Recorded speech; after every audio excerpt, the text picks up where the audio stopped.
This is an example of the photo taken correctly in the landscape orientation, but you can see when it comes in, it's rotated, it's vertical.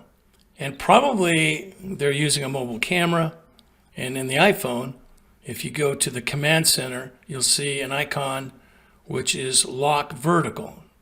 And that's what's done here, so all the pictures are rotated vertical. So they just need to undo that, and then that's fixed. But to get this correct, in ShadeWave, go to Edit. Up here at the top it says Rotate, not Flip, but Rotate to the left or the right. And I'm just going to rotate it this way and click on Save, and that's all you need to do. Thank you.